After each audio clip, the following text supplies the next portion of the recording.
Nearly 11 years ago, the lives of a mother, brother, and two young girls changed when someone broke into the home of Larry Donnell Sanders Jr.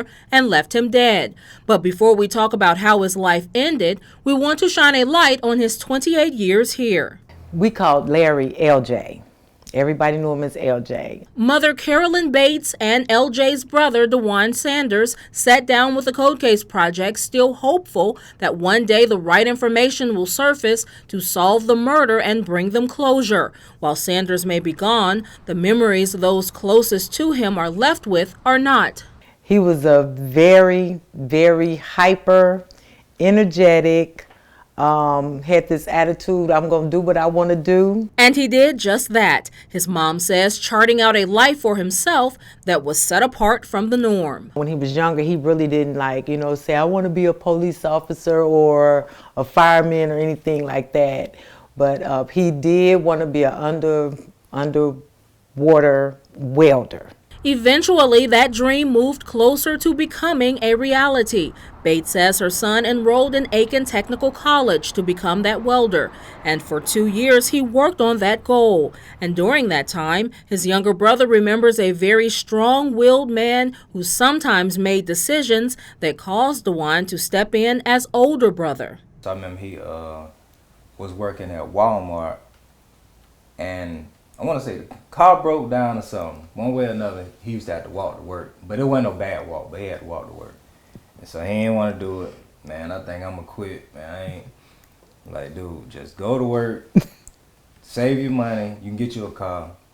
He wasn't trying to hear that. Along with that strong will came some challenges, which Bates says improved when Sanders had his two girls. He changed, he matured, started being more responsible. He and I relationship, it was just so much better because I think he was able to relate to being a parent. Not long before Sanders was killed, his brother says a shocking similar incident happened when LJ lived in Charlotte North Court Apartments in North Augusta. Somebody tried to break in the apartment, and so he moved out, and he stayed in the hotel for, I don't know, like maybe a week or two, until they found another house to move to. And so he moved to that house.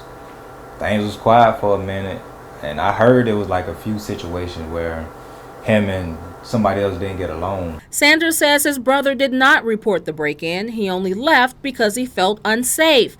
And his brother says he was never scared. You got kids now, you going to school, like now you got stuff to live for. So I think July 10th, Lord have mercy. It was a day that started out like any other day for Bates, who says she went to work that Saturday and enjoyed an evening out. And then the clock hit midnight. DeJuan called. I heard, he was dead. But I guess, I don't know, me saying did someone call the ambulance would make me feel better, thinking that once the ambulance get there, he'll be okay. But LJ was not. This incident report from Edgefield County Sheriff's Office details some of what happened on the day Sanders was killed at his home on the 100 block of Eagle Road near Fox Creek High School. The responding officer searched outside the mobile home for a suspect. Then he went inside and found LJ shot to death on the floor of his bedroom. Also in the room, LJ's 19-year-old girlfriend at the time, Callie Whitaker. The report states she was covered in his blood after attempting to give him CPR. I do remember just a lot of screaming.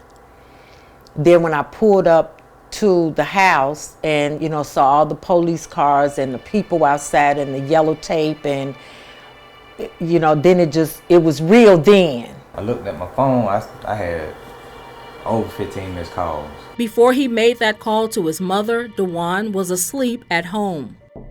And then he received a knock at the door. I went to the door and my friend was at the door, and he came in and told me what happened.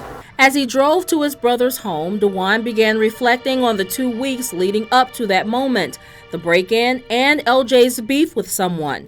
But this July makes 11 years since that tragic night and still no arrest. All these people that's around my brother all the time, like somebody got to know something. Something. Edgefield County Sheriff Jody Rowland says SLED joined local investigators to look into how someone broke in Sanders' back door that day and killed him. Some people were in South Carolina penitentiaries at the time, but friends, neighbors, some of the acquaintances of Sanders and the girlfriend were all interviewed.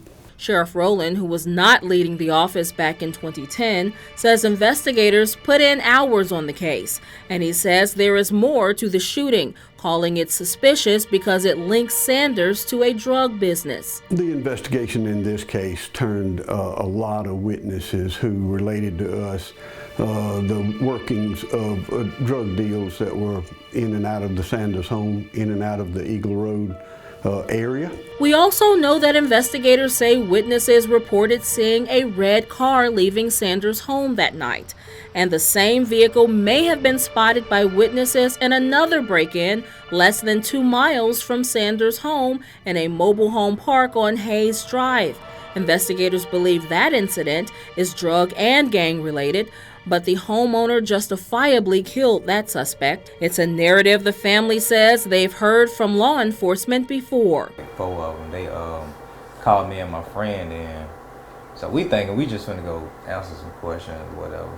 But it almost felt like they was interrogating us, like, as far as like drugs and all this. It wasn't even nothing about my brother. LJ's ex-fiancee, Monique Moore, shared with us off camera that her friend and child's father left his negative past after high school, one that included being in a gang and even getting shot in December of 2000, a case that turned into a double murder of Richmond County teenagers. While he ran with a rowdy crowd from time to time, she says he also loved music, just like his now 15-year-old daughter does. And he even enjoyed writing and rapping, a passion that led to him opening a recording studio. His daughter, Monet, was just 4 years old when she took her last trip to the zoo with her dad and her sister, LJ's other daughter, who was also 4 at the time.